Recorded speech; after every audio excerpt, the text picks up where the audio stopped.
গুরু সাক্ষাৎ পরম ব্রহ্ম গুরুদেবায়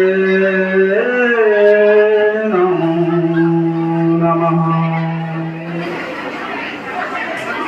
সর্বে ভবন্তু সুখিনঃ, সর্বে সন্তু নিরাময়াঃ, সর্বে ভদ্রাণি পশ্যন্তু মা কচ্ছিদ দুঃখং ভগবতে। ওম শান্তি শান্তি শান্তি। 1962 চনত যেতিয়া ডক্টৰ সৰ্বপল্লী ৰাধাকৃষ্ণন ভাৰতবৰ্ষৰ সৰ্বোত্তম ক্ষমতাৰ অধিকাৰী ৰাষ্ট্ৰপতি হৈছিল, সেই সময়ছোৱাত তেওঁৰ অনুগামী ছাত্ৰ ছাত্ৰীসকলে তেওঁৰ জন্মৰ দিনটো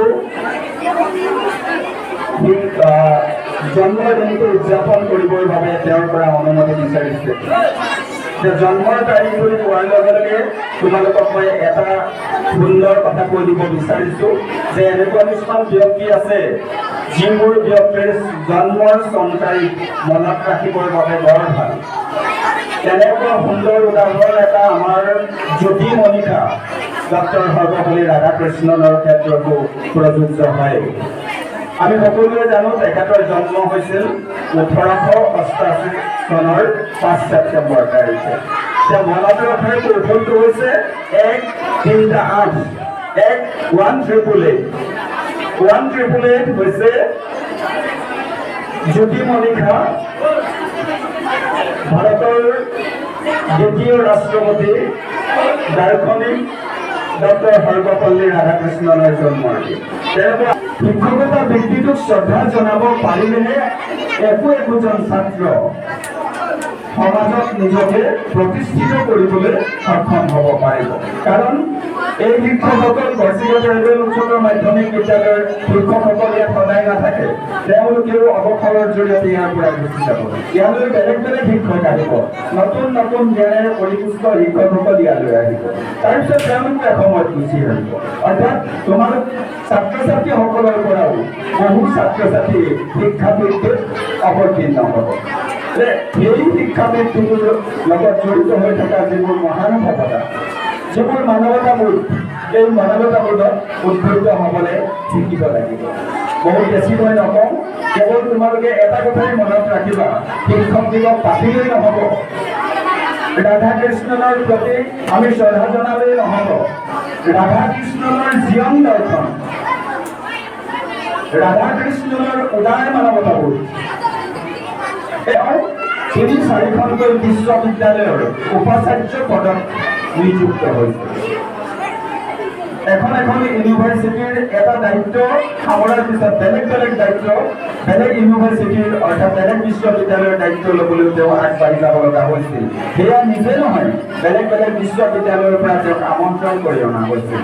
কিয় যে তেওঁ জ্ঞান সাগৰৰ যিটো গভীৰতা, সেই গভীৰতাটো অনুধাৱন কৰিবৰ বাবে বিভিন্ন বিশ্ববিদ্যালয়ৰ অনুদান আয়োগবিলাকেও তেওঁলোকক তেওঁ বিচাৰিছিল। মই সামৰিব বিচাৰিছোঁ, আমাৰ শিক্ষাগুৰুসকল আছে, তেওঁলোকেও খুব সুন্দৰভাৱে সৰ্বপল্লী ৰাধাকৃষ্ণনৰ জীৱন দৰ্শনৰ ওপৰত কথা ক'ব। সকলোলৈকে এই মুহূৰ্তত মই শুভেচ্ছা জ্ঞাপন কৰিছোঁ, আশীৰ্বাদ জ্ঞাপন কৰিছোঁ। মোৰ সহকৰ্মী শিক্ষাগুৰুসকললৈকো এই সুযোগতে শিক্ষক দিৱসৰ আন্তৰিক অভিনন্দন জ্ঞাপন কৰিছোঁ। যিহেতু গড়চিঙা ট্ৰাইবেল উচ্চতৰ মাধ্যমিক বিদ্যালয়, যিহেতু গড়চিঙা ট্ৰাইবেল উচ্চতৰ মাধ্যমিক বিদ্যালয়ৰ শিক্ষকবৃন্দ, যিহেতু গড়চিঙা ট্ৰাইবেল উচ্চতৰ মাধ্যমিক বিদ্যালয়ৰ ছাত্ৰ একতা সভা, ধন্যবাদ।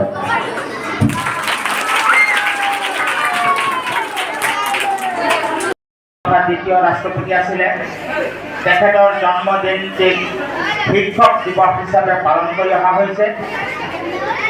অকল ভাৰততে নহয়, বিশ্বৰ আন আন প্ৰান্ততো 5 ছেপ্টেম্বৰ তাৰিখ ডক্টৰ সৰ্বপল্লী ৰাধাকৃষ্ণনৰ যি তেখেতৰ মহানতা তাক গ্রহণ করে বিভিন্ন রাষ্ট্রে পালন করে শিক্ষক প্রত্যেকজন শিক্ষককে শ্রদ্ধারে বহিছো ডক্টর সর্বপল্লী রাধাকৃষ্ণন যার জীবন দর্শন আদর্শের যাতে আমি প্রত্যেকে অনুপ্রাণিত হব পাৰোঁ তাকে কামনা কৰি মোৰ এই ঐতিহ্যৰ সমভাষণ ইমানতে সমাপ্ত কৰোঁ ধন্যবাদ।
মোৰ শ্ৰদ্ধাৰ এই বিদ্যালয়ৰ সকলো শিক্ষক শিক্ষয়িত্ৰী তথা মৰমৰ ছাত্ৰ ছাত্ৰীসকল, প্ৰথমতে মই মোৰ সেই শিক্ষাগুৰুলৈ মই মোৰ প্ৰণিপাত জনাইছোঁ যিসকলৰ পোহৰৰ দিশত মই আহি ইয়াত উপস্থিত হৈ তোমালোকৰ আগত দুআষাৰ কম বুলি থিয় দিছোঁহি।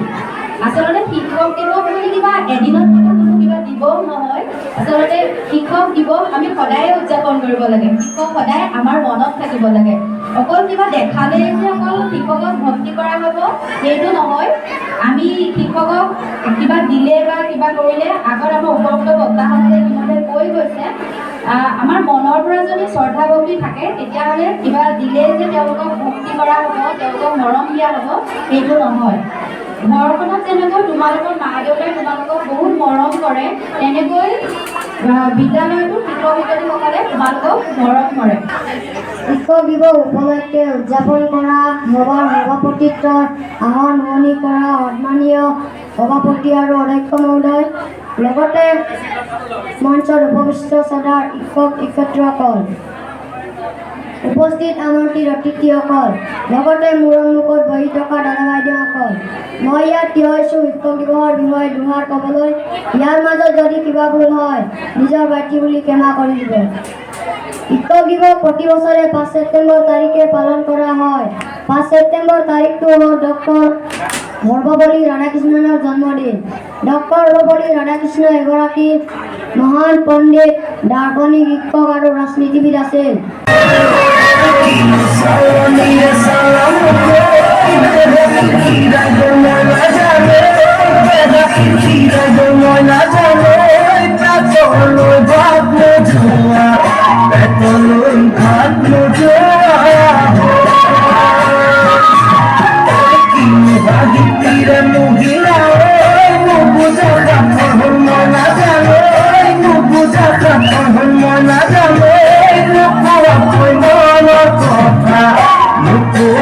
মনৰে কথা